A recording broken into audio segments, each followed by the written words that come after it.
welcome to New Trials, the podcast. I'm Preya. And I'm Melanie. The New Trials of Cardcaptor Sakura, Sharon, and Friends is a popular ongoing fanfic by Wishlove, and it's based off of Clamp's Cardcaptor Sakura. We're in our hiatus mode right now, so instead of reviewing a chapter, recapping a chapter, we're going to be continuing our Diana special. Boop boop.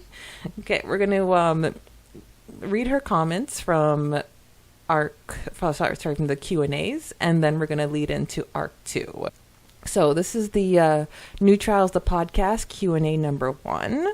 So these questions are actually the ones that Melanie and I have collected over the course of doing Arc 1 of the podcast. So this is what Diana has to say. A 3-part Q&A? Oh boy, are we spoiled. This was so much fun and so informative. Here we go. I was always under the impression that Wish-chan had began to draft and post New Trials when she was 13. This may be because her birthday is in October and New Trials day/month is in September. But I stand corrected. I'm even more in awe knowing that she was 12 when she thought of such a complex plot. It's insane, honestly.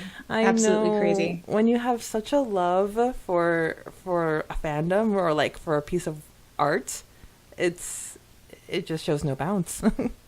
Like, if I read my fan fiction from that age compared to what Wish-chan was able to do, it's like a kindergarten being compared to like a college essay. Oh my gosh. I was like 18 when I wrote my fan fiction, and it's like cringe city.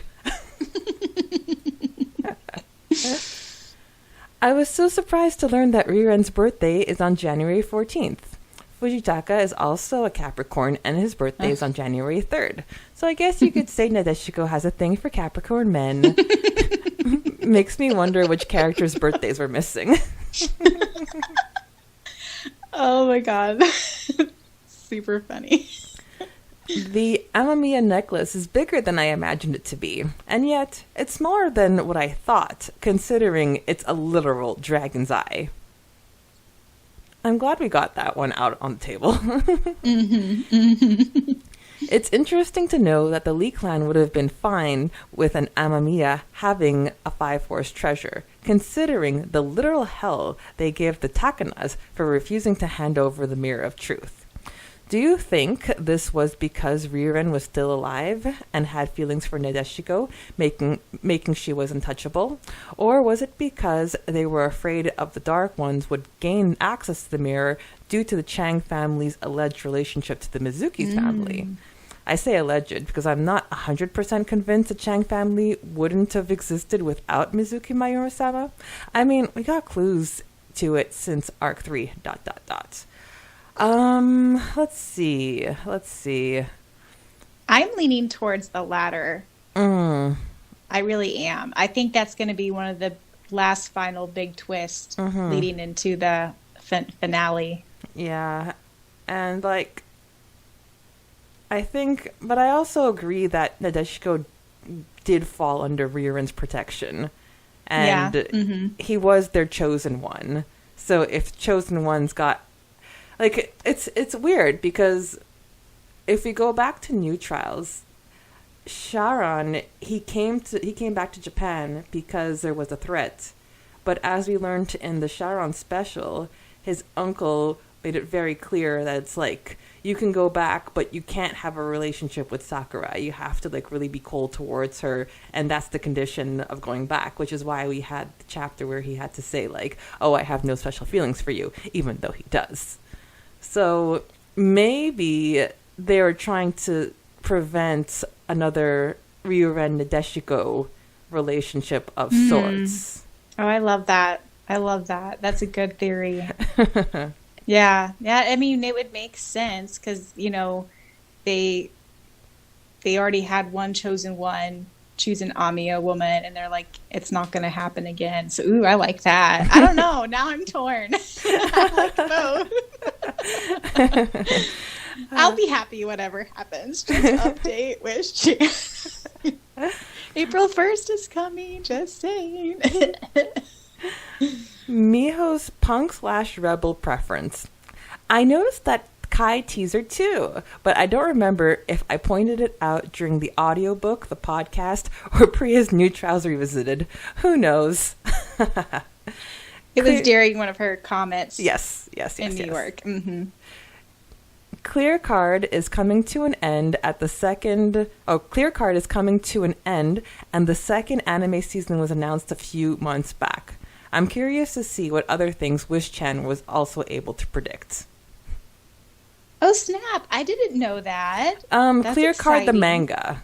Like, hold on. So the manga is coming to an end, and I know a second anime season was announced. So that I knew about the second anime season, but I kind of dropped the ball on Clear Card. I had no idea they were going to do a second season. That's really exciting. And I have not been able to find where to read this manga. So if anyone would like to drop a link for me, it would be appreciated. I'm also kind of holding out to see if maybe they'll release a big omnibus, like what they did for original CCS. So we will see. Yeah. My jaw dropped when I heard epilogues and side stories. I haven't been able to stop smiling since then. She said epilogues with an S. That's insane. I don't care what I'll be doing the day she drops the finale. Sign me up. That was pretty much our reactions too. We were freaking out. Lastly, it was pretty cool to know the Lee clan owns the whole building. It all makes sense. Thank you for sharing your questions, Preya and Melanie. Thank you, Wish-chan, for answering them. On to part 2. Woo! All right, so we got part 2. I love tragic stories and endings.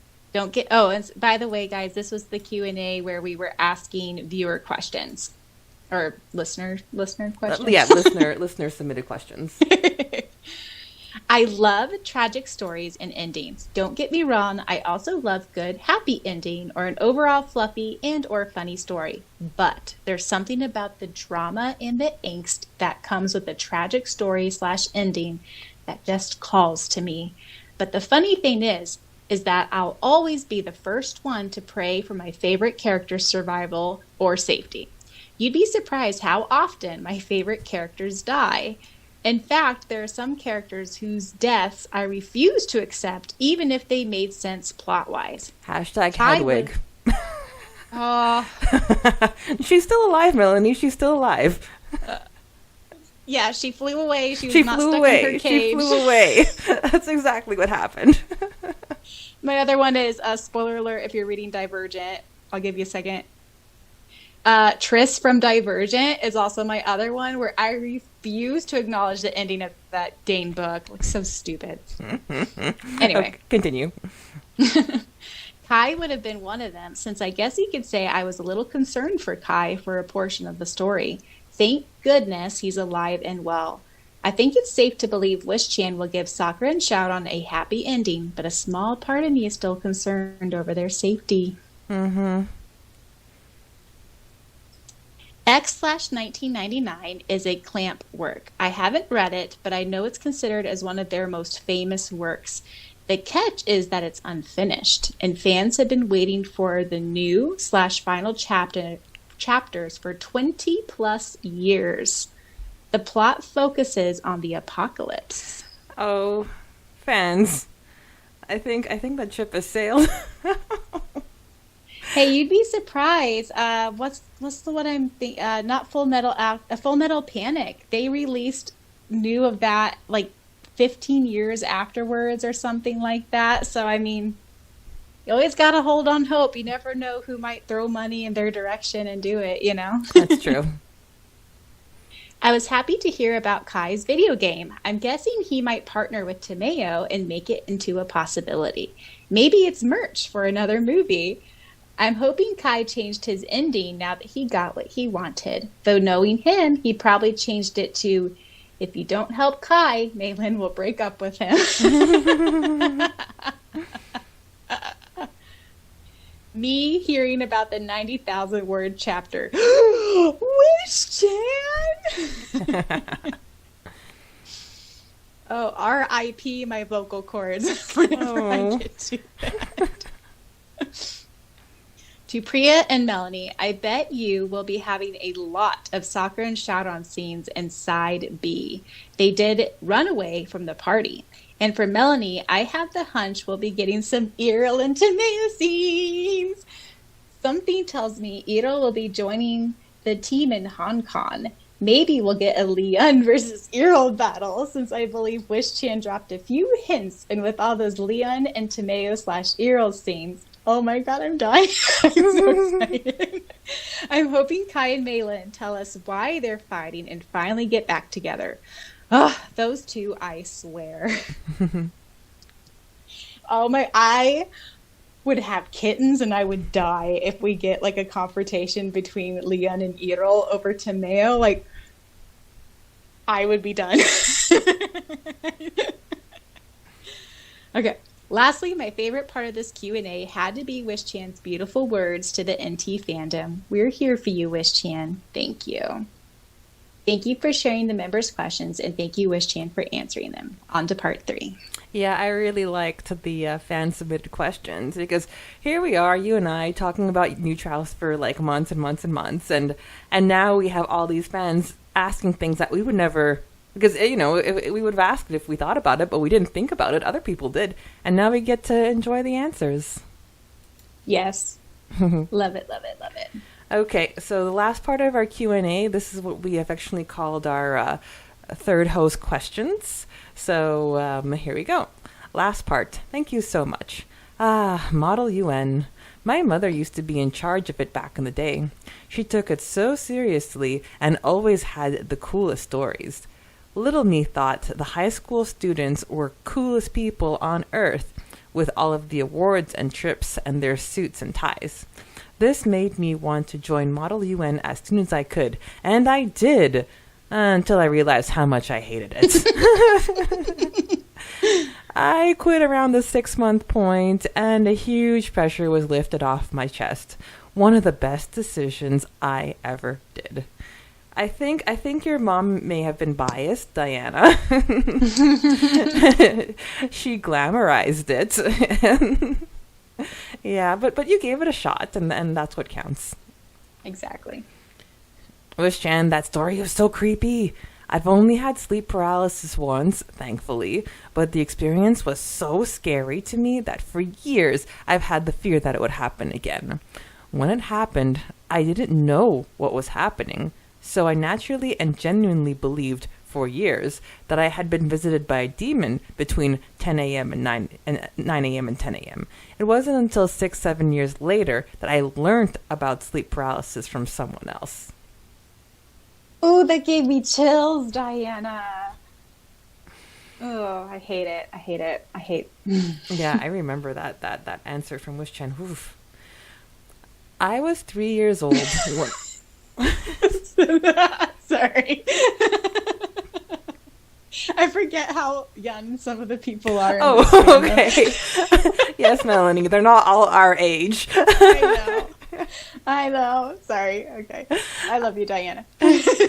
I was 3 years old when Y2K happened, but my parents have told me how everyone else was scared, including them.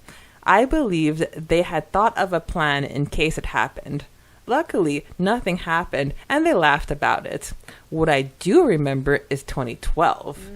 What is so memorable to me is how some people genuinely thought that sized Gangnam Style would be what would cause the apocalypse. What? It was so popular, everyone knew it would reach 1 billion views, something that had never happened before. People thought it would crash the internet and all the technology of the world. Well, 11 years later, and here we are. You know, I've never heard that theory, Diana. I thought you were going to talk about, like, was it the Aztec calendar and the end of the world? I guess America was so wrapped up in the alien theories that must have just got pushed to, like, the back of our news stories. Man, I've never heard of that.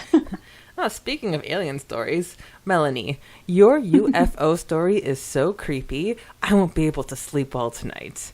UFOs creep me out so much. I'm a real scaredy cat unless I'm with other people. I've noticed that when other people become scared and/or nervous, my fear disappears and I actually become quite calm, cool, collected, and brave. I don't know why. It was a lot of fun hearing the Q&A. Thanks so much for sharing. See you in Arc 2. Oh, that was lovely. Thanks, Diana. I've been looking forward to hearing her answers to the Q&A since forever, since we started the Diana specials. Oh, I love it. Okay, now we're moving on to Arc 2. This is Chapter 21, Blown Away Roses. Take it away, Melanie. All right. 6-ish months later, and I finally get to Arc 2. I find it hilarious that Iro and Miho like skipping class. Imagine how many times Kai has wanted to do that with her in Arcs 3 and 4. Oh. First mentions of Starcross. Woohoo! At Takashi, oh my god, a hard-boiled egg. Soy yo lo mato. Translation, please. It's basically saying like I'm gonna kill him, basically. Yeah, because this is has to be. Oh no, hold. I think Chiharu was talking about white days of the past. Mm-hmm. Did we get foreshadow to yesterday's letter? That nightmare had to be a foreshadow, right? I think I brought that up in the podcast. I want to headcanon that the girl who gave Eron the chocolate with the origami roses is Yuriko from Arc 3. Ah, yes. Do you remember her? Yes, from the orphanage. Yeah, makes sense. Poor Sakura. First the chocolate misunderstanding, then the spilt Coke, her missed audition, her missed opportunities, and Eron's weird, creepy, manipulative attempts at flirting. I'm glad Sakura had Tomeo's support and an opportunity to help everyone during rehearsals and backstage. My biggest shock was when you actually had Shad on scene. It was a nice touch. Thanks for sharing. Onto the podcast. Thank you, Shmation Shmaraj.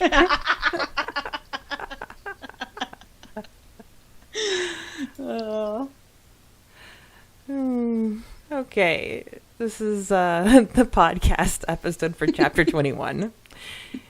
Yahoo! Arc 2, here we go. Sorry, I'm giggling now. Okay. I know this was posted months ago, but it was fun to see the pictures of Preya in Kansas and Melanie in Montreal. At Preya. Aw, Cameron's so sweet. Glad to know you had a nice Valentine's Day. I cracked up when you said you heard the play multiple times but never saw it. Yeah. This is yeah, I remember that. And then at Melanie, lol, the play sounded super fun. Oh, you know what? It's super ironic because we're recording this on Valentine's Day. That's true. I love that. I was pretty happy when Melanie got the part. Sorry, Melanie. I was pretty happy when Maylin got the part of Juliet. She really deserved it. I bet Kai would agree. I was thinking how cool it was that you got someone to sing the song. Imagine my surprise. Wink, wink. Don't worry. Your secret is safe and sound. He. We're a small podcast. Nobody can hunt us down. No. Shmation Shmarazzle. Never know. Thank you for sharing. See you next time. Oh, that's gonna be a moment I never forget. Some people have it and some people don't.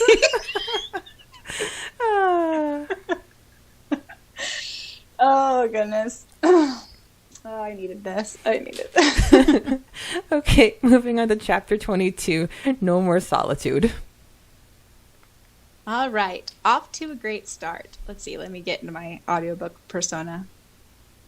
Do you want to switch with me? Takashi asked brightly, holding his paper up. What are you? A clown? Everyone laughed. Chiharu commented, fits you perfectly. Well, what are you? Takashi asked. Slowly, Chiharu unfolded her slip of paper. A clown?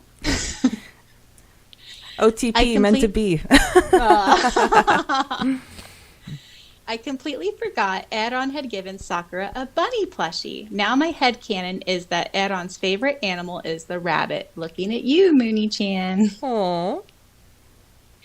I was laughing when the girls were psychoanalyzing Shaoran. In all seriousness, though, it is sad to read about Shaoran's mental stress. I petitioned for Wish-chan to give the characters therapy because they all, emphasis on all, need it. I am so used to the high-level stakes drama and stress from the later chapters that I sometimes forget just how much the characters suffer in the earlier arcs. Preach, girl. I knew we were getting the Daidoji family backstory in this arc, but I had completely forgotten it was this early in the arc. It's sad to see Tomeo be under so much stress. However, it's one of my favorite things in New Trials, not only because of the backstory, the dark Tomeo in Arc 3, and the Iro and Tomeo scenes, but because Sakura was able to be there for Tomeo in ways Tomeo didn't know she needed Sakura. Seeing their relationship explored this way is so interesting to read. Oh, Couldn't agree more. The sweetest part was Malin offering Sakura a place to stay. I love her. I love how caring she can be. it's kind of a full circle moment because when Sharon told Mei-Lin in CCS that he didn't have feelings for her, he loved somebody else, she went running to Tomoyo, and now we have Mei-Lin opening her door to Sakura. Aww, pay it forward. Okay. So fun fact, when I heard this line, I spent nights researching and trying to decipher his old documents. And I learned that the Dark Ones had told him a terrible secret. This vine was the first thing that popped into my head. So you guys, if you go to our comment section on New Trials, the audiobook, chapter 22, she has a cute little link to that vine. Highly recommend. Super funny. Sakura not knowing who the fifth family is had me squealing. Me kicking my legs, rolling around, screaming, fangirling. Finally, the one, the only, the legendary Kaido magician gets his first official appearance. The best part is Mei-Lin actually swooning over him. Girl, if she only knew LMAO. Also, the police siren touch was chef's kiss. Yay. Thank you. I just realized that we have several main characters who hurt their ankles and or legs. Sakura, Mei-Lin, Tomeo, Aaron. That's not counting those who get arm injuries, neck injuries, spinal injuries, and chest injuries. Ouch. And lastly, do I smell telepathy foreshadow? Thank you for sharing. Oh, I'm so excited for telepathy in Arc 3. It's a lot of fun. I cannot wait. Okay, moving on to Chapter 22's podcast episode for No More Solitude. I was totally surprised by the start, and I think this is when we started talking about Diana and her comments, and we were very, very, very excited to see them. I'm so honored. I was fangirling. Thank you. Oh, Diana, we were fangirling over you. The honor is all ours, girl. We love you to death. I've never been to a circus, but I've always wanted to go to one ever since I watched the anime Kaleido Star as a kid. It's in my bucket list. Have you ever seen that one? Never heard of it. No, the last two anime I actually watched from beginning to end was Fruits Baskets 2019. I've seen that one too, mostly because you recommended it. I recommended it hard. Like, Melanie, you have to watch this. He's even wearing a really cute cat hoodie, and if you know, you know. LMAO at Melanie's clown laugh. My cheeks hurt so much. I would do it again, but I don't want to scare myself. It's so funny how it's like it gives you so much terror, but it gives the listeners so much delight. Now I'm sad I didn't put it in. Glad to hear you're as excited as I am over Kaito Magician's appearance and Sakura, Sharon, and Mei-Lin being roomies. Thank you for sharing. Preya and Melanie, you're awesome. Now we're moving on to Sakura's birthday special. All right, so we have, this was such a sweet chapter. It's full of fluff. I was full of the Hanyan feeling Sakura always gets. Shaoran was such a sweetheart. I completely forgot this was the first time we learned about Sakura gifting Shaoran a mirror. I always remember his birthday special more, but I think this might be my favorite one between the two. Thank you for sharing. Have a lovely day. Oh yeah, no, Chiron's birthday special, that was actually kind of on the dark side because it's like a lot of his like past was kind of touched upon that we didn't know about, and everything with his uncle. Now this one is pure fluff. Okay, now for her comment under the podcast episode of the birthday special. I love birthdays, mine and others. I think there's so much fun to celebrate, so much fun and a celebration of life. And you kind of get to do whatever you want and probably get free stuff at some places, lol. I also love being sneaky and finding what people like / want and getting those gifts for their birthdays and or Christmas. Another birthday girly! Yay! Welcome to the club. For me, I love and dread my birthday. Oh no. We celebrated too soon. Maybe not. I tend to get anxious the closer I get to April because I'm like, there's so much I need to do. This has been a thing since I was in the 6th grade. But then as soon as my birthday, it's like I'm all like, I get another full year of life, another year of learning, growing, and having fun. And eating ice cream. That's a great way to look at it. Yeah. I also do a month celebration. Ha, she is one of us. Yay. I make the whole month of April my birthday month. There was one year when I didn't take down the birthday decorations. They were there for months. They would have stayed there if my family didn't get tired of them.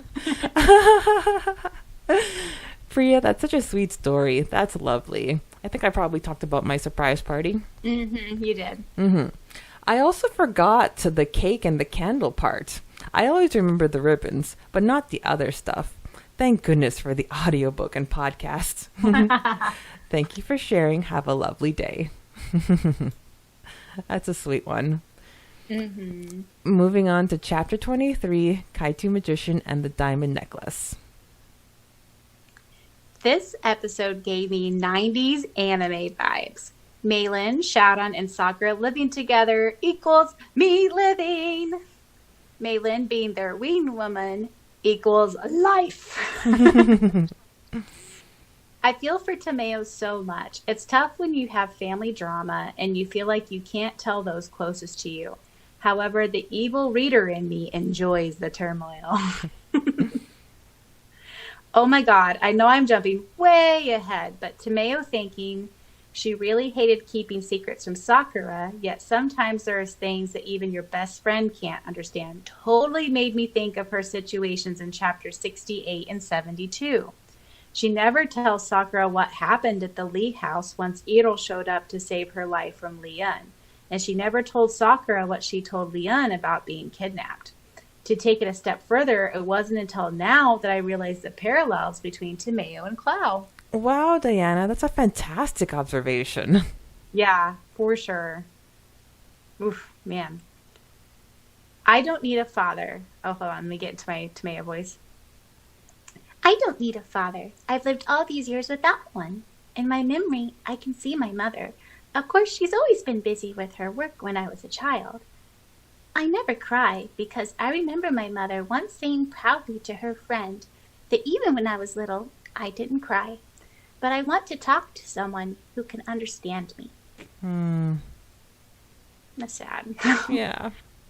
She grew up without her father, and Clow grew up without his mother. In both cases, one parent forced the other to choose between their child and their job/obligation, the police force and the Lee clan, respectively.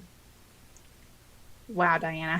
It's a huge parallel to make. Wow. Goodness. Sonomi is always busy with work, and Landon presumably was always busy with work too, although Klaus says Landon didn't like being with him because he reminded him of Shulin. Oh.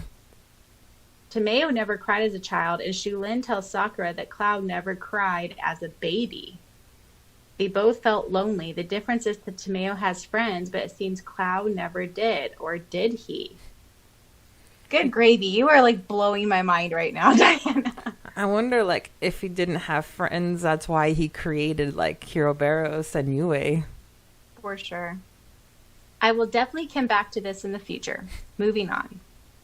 I laughed so much at Sharon versus Eron magic show showdown. Eron's magic was flawless, and Sharon couldn't make it work. Your delivery of everyone waited and still waited was beautiful. Thank you.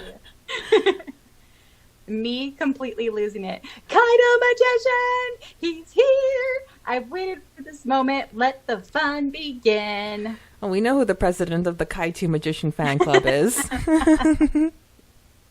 My favorite part of this audiobook chapter has to be the scene between Kai and Malin in his headquarters. I was cracking up. If those two only knew their futures. I know. I had to really reel it in when I was doing the audiobook.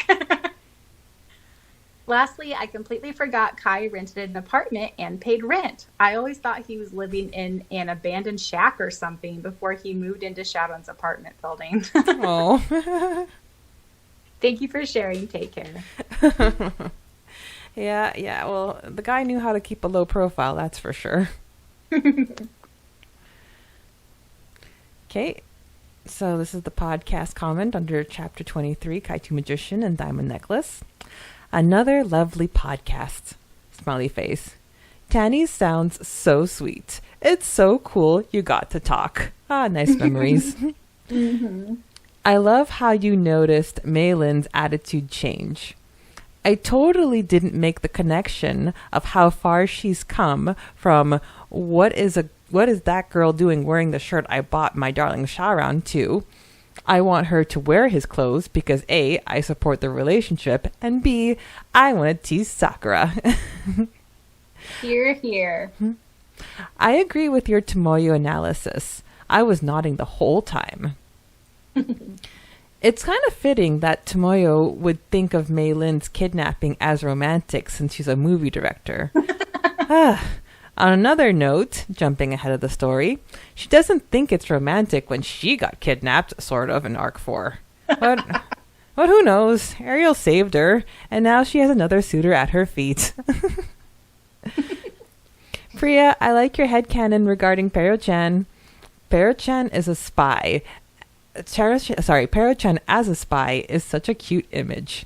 I thought Kai had gathered information from Tomoyo's movie. I wouldn't be surprised if he hacked into the Tanaka system, although he could have watched it with Miho back in New York. Another idea I had was that he might have stalked the crew before stealing from them. Yeah, all valid. I was also surprised when Wish-chan brought back the knife. Preya and Melanie, I loved your analysis on Kai's loneliness. I was nodding and squealing at the parallels. Knowing Kai, he was definitely thinking about Miho, the what-ifs of his life, Leon, and his regrets, and the decisions he must make. I might even dare to say he was thinking of Mayura's words of wisdom. Spoiler for Kaiju Magician Origins Chapter 5. McKay, the path you take may be a lonely one, said Mayura, clasping his cheeks with her cold, clammy hands, but you will definitely find friends along the way who accept you as you are. And if you do, don't push them away, because I believe in you that you will make wiser choices than I have. I've taught you all I know, not to walk my path, but to carve your own. So don't despair, don't give in to vengeance, and if you remember that, I'm sure everything's going to turn out all right. Way to go, Diana, pulling out all the quotes. Goodness. And that's exactly what happens. It's like he accepts his place in Sakura's alliance. Yes. Oh. Goodness. Thank you for sharing. I hope you have a lovely day. That was wonderful. Moving on to chapter 24, Mirror of Truth. I am so excited for this chapter. This chapter is a gold mine. Kaido Magician and the Five Forest Treasures, sign me up. The first scene makes me think that the smooth male voice talking to Sakura must be Ryuichi. I don't think I'd ever considered anyone other than Eron until you and Preya brought up the possibility that Ryuichi and Risa were sending Sakura and Shout on the dream/nightmares all the way back to the first chapters. Oh, that's really cool. I wonder when Wish-chan decided that Iro knew more than he let on. He definitely knew that the Mizukis were the last family in the circle. For now, I'll say he didn't want to involve Mizuki-sensei and Miho because he feels responsible for what happened to Kaho's previous life and because he's Miho's legal guardian. Okay, that's a good reason. I like that theory. Yeah, I agree. Sakura wondering who would she be without her magical duties sounded like major Arc 3 foreshadow. Yeah. Ooh. The Mirror of Truth got me wondering why this mirror would be in a museum other than for plot purposes and Saint Tail references. So true. Sign, the thief gave one last bitter look at Sheen's painting and melted into the crowd. She was giving us clues! I loved Kai throughout this chapter. I was cracking up when Sakura calls him Kaito-kun and Meilin tells him to eat his veggies. I know, the foreshadow is crazy. I love the scene with the mirror. The echo effect was a nice touch. Thank you. I was fangirling with Sakura and Shout and looked into the past and found out what happened between Nadesico and Ryurin. And the part where Sakura sees fragments of people's hardest moments, fangirling intensifies. I don't know if the figure in a young Miho crying in front of her burning house, Mizuki Miara delirious in the hospital, another figure burying his head into his hands and sobbing, is Nikkei, but it could be, my other guess could be Keisuke, when he wakes up with no memories. Oh. The thing is, though, if you wake up with no memories, then how do you know what you're missing out? True. Oh my god, and the Kaido Magician getting cornered and shot was major foreshadow to the future chapters. It also made me think of the OG KM because that's how he died. Yeah. Yep. Wait. Hold on a second. The Dark Ones had hold of the Mirror of Truth? That's how they showed Ryurin the future? When did the Mizukis get back the Mirror of Truth? I don't remember it being stolen before KMO. Oh my god, this is a gold mine. If the Dark Ones had access to the Mirror of Truth and can still access it, it means that Mayura and Ryuichi equals love child is even more of a possibility. Ooh. Add to that the fact that the mirror can show the future. The theories are brewing. I'll be sharing them on later chapters. I'm so happy we got the first official G5 mention. Holy moly. Diana, you are and will always be our G5 girl. I love it. That's crazy though. I don't even think even go there? We did not go there. We did not go there. Wow. Lastly, my 2010 self was shocked when Meilin decided to go back to Hong Kong. Thank goodness she comes back. Thank you for sharing.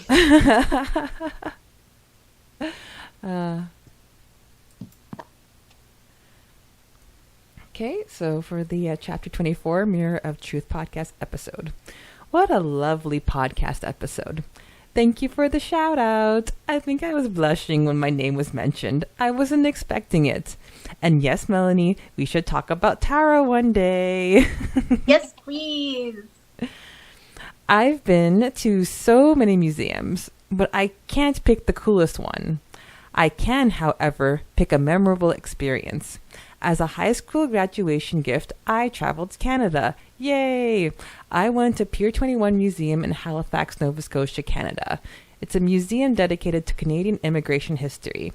That day, one of the visitors, a grandfather who went with his grandchildren, shared with everyone his first-hand experience as a World War II child refugee. He shared his story, and he told his grandchildren how seasick he was during the journey.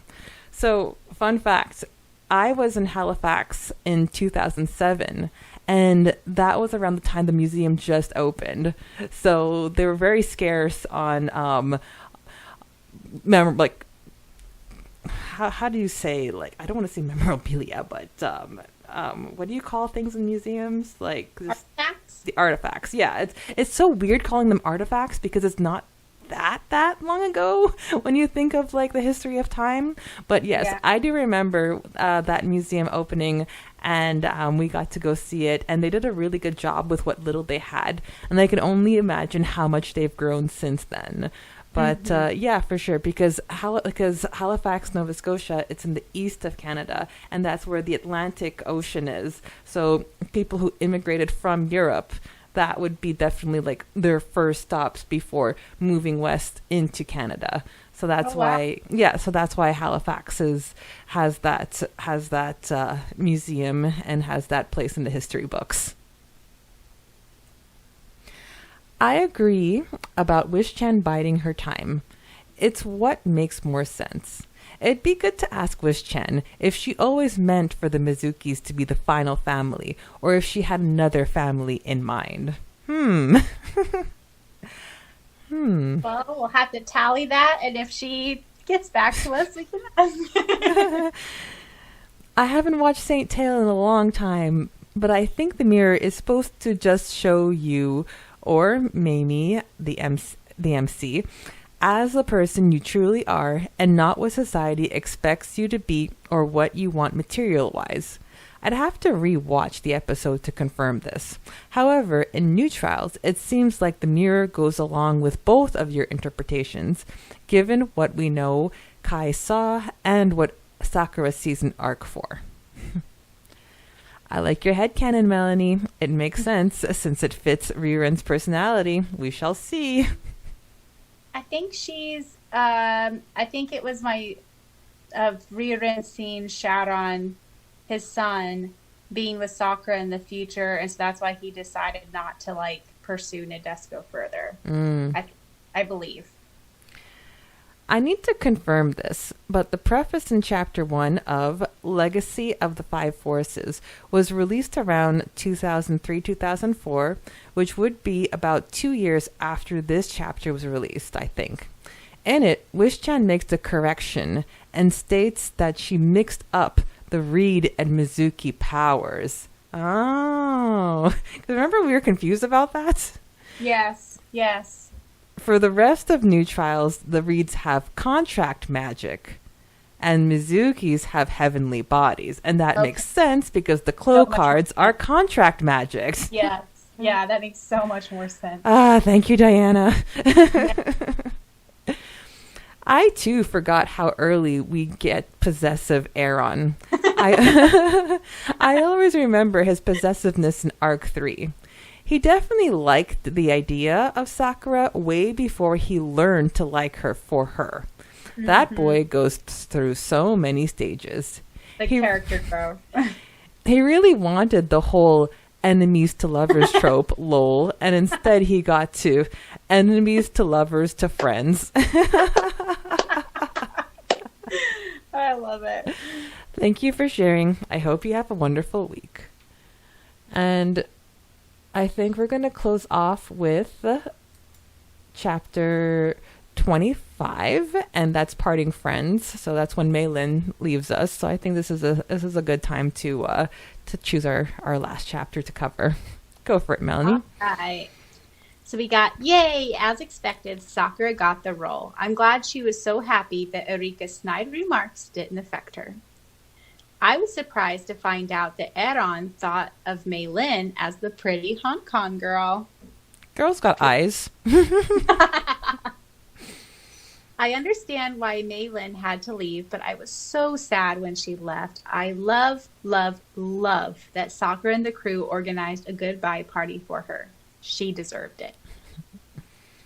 I completely forgot Kai showed up in this chapter. Do we ever find out what the final revelation is? Maylin mentions it since it's what she saw in the Mirror of Truth, but I can't remember if we ever find out. Is it the plague? Shadon losing his powers? Arc 4, the finale? Maybe the finale? I don't know. I also forgot Sakura goes back to her house. I always remember her time with Shadon. Yeah. Same. Mandela effect. Last, Shadon kissing the floor is hilarious. LMAO. Honestly, between him kissing the floor and him being jealous, I don't know which is funnier. Thanks for sharing. Have a wonderful weekend. And then that leads us to Chapter 25, Parting Friends, podcast episode comments. I've helped organize surprise parties, and I've had people throw me surprise parties. However, the funniest story is one from my time in middle school. A classmate was leaving the class, and the whole grade decided to throw him a surprise party. Wow. Yeah. Everyone started asking everyone, are you going to his surprise party? You know, just to calculate stuff and figure out who would carpool. Well, one guy asked the guy who were throwing the party if he was going to his own surprise party. Everyone groaned. Oh, no. Yeah, like the opposite happened to me. So when I was in university, I was in geography department, and I thought that I would organize just like a class party at a pub, and just throw the invite to everybody in the department. The thing is, though, nobody really knew me. So they didn't really pay attention to it. And then I was sitting in like the common area, and then I heard two people talking about it, and they're like, are you going to go to that thing? Nah, I'm not going to go to that. Yeah, it was pretty embarrassing. But in the end, two of my friends who were not in geography, they showed up. And then my friend Jeff, who was my friend in the department, he showed up. So the four of us hung out. Bad karma and bad juju to those two people. Okay. I completely agree. Maylin is so determined and grows so much that comes back as a complete badass. I love Maylin. Yes, we do. Mm-hmm. Okay, Preya, LMAO at student engagement at the old theater. Hey, after doing that reno, it's like there are some places where kids should not be. I totally didn't catch the phantom foreshadow. I was too distracted by Aaron thinking Maylin was pretty. Okay. I'll research about Japanese cafeterias. I'll write another comment and let you know. What I do know is this. I took an anthropology class in university. One of the papers we had to read centered around the importance of students and their lunch boxes and the immense pressure mothers feel in making them tasteful and aesthetically pleasing. It gets really complicated. Based on what I remember from that paper, it doesn't seem like elementaries have cafeterias because you're expected to bring the lunch your mother prepared. But again, I'll look around and let you know. Have you ever seen those YouTube videos where like watch me prepare my husband's like lunchbox, and it's just so pretty? You know, when I was pregnant with Luna, I went on this huge binge on TikTok of watching like making bento boxes for kids, and I got stuff for it, but thinking I'm like, I am a working mom. I have to be at clinic to see patients at 8:00 in the morning. Like, when am I ever going to have time? But, you know, I love the thought of it. My mom, she made lunches for us, but then once a week she gave us money to like buy from the cafeteria. But she always made sure to like vary it so that like, not that I'd complain if I had the same thing every day, but I guess she felt that she couldn't like see herself giving us the same thing 2 days in a row. So sometimes it's lasagna, sometimes it's a sandwich, so nice variety. And she made me like one of those triple deckers, like, so it's like instead of 2 pieces of bread, it was 3 pieces of bread with 2 layers of like meat because she thought I wasn't eating enough. I was very spoiled. You know, I never bought any food at the U.S. school cafeteria. There were far too many people, and I never found their lunch appetizing. I agree that school lunches should be free for all children and their options should be healthy. But I mean, how many times should you really be having chicken nuggets, french fries, and soda in a week? Anyway, some people I knew were shocked to learn I brought my own lunch every day. Due to cultural differences, I found it weird that they were surprised I wouldn't buy a school lunch. Based on my private school experience in Dominican Republic, you were kind of judged / looked down if you brought your lunch at the cafeteria. This does not apply to public schools since, unlike the U.S., I never went to one in the Dominican Republic. It was okay if you're buying something extra like an empanada or a pastelito or an ice cream, and it was okay if you bought food once or twice in a blue moon. However, if you bought your lunch every day, you were judged because kids wouldn't buy food, rice, beans, meat. Kids definitely bought potato chips and soda or pizza slice or candy or something, not quote-unquote food. So this came off as, your parents don't care for you because they let you eat junk all the time and they don't take the time to prepare you a good lunch. Oh, man. The politics! Obviously, as me and my friends grew older, we understood the socioeconomic situation better and the difficulties of life. Sorry this got so long. But it's fun to learn about different cultures because we wouldn't know that on our own accounts. Well, and I'm the one that went on like a whole tangent about school lunches on the podcast. So, I'm living for this comment. Yeah. So it's called New Trials the podcast, but it's also about a community. And if we don't bring these questions up, we'll never know the answers from our community members. Thanks for sharing. Hope you have a wonderful weekend. Yay.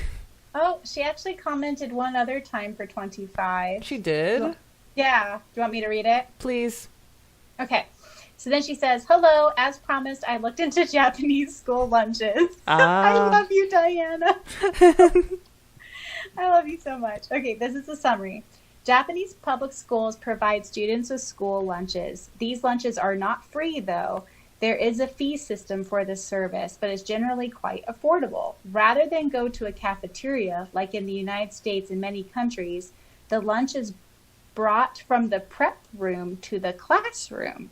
There are designated students who go get the food and serve their fellow classmates. The lunch menus vary from region to region and school to school. This is because the ingredients used are mostly local in order to provide students with fresh ingredients as well as knowledge. From what I understood, lunch is viewed as an opportunity for students to learn about the benefits of food and its geography. For example, does this ingredient come from our region or does it come from Hokkaido? There are general national guidelines for this meal, but it seems it is up to the certified nutrition teachers to create the school lunch menus. Modifications can be made for students with allergies. Diana, you are the best. You are the best third unofficial co-host ever. We are learning so much. I'm getting a t-shirt with your name on it. I love it. And like a girl after my own research heart, she cited her sources. I love you to death. And then she said, I believe all of them have pictures of the school lunches. Not gonna lie, I felt a little jealous when I saw them. Yeah, my American heart is crying. Take care till next time. P.S. The one thing I didn't research this time was whether homemade bentos were still of priority in daycares and maybe elementary. Maybe that's a topic for another day. Oh, this was a really fun side subject because it's like we would never have this conversation otherwise. I love it. I love it. I love it. I love it. So that concludes this episode of New Trials the Podcast, Diana Special. You have been listening to New Trials the Podcast, where it must rain for there to be a rainbow. You've been listening to New Trials the Podcast. Please be sure to check out the audiobook version of this fan fiction, where you can now listen to a completed Arc 1 and Arc 2 of this fan fiction. Also, please be sure to check out the Facebook fan page for New Trials, where a big part of the discussions happen nowadays. Friendly reminder to still go ahead and send us your questions, just in the off chance we do hear from our goddess. Friendly reminder, you can message Preya. She's probably the best one to message. Or you can also email ntthepod@gmail.com. And stick around next week, y'all, because guess what? We are still not done with Diana. We are still going on with her amazing comments. And so we look forward to seeing you next time. Bye!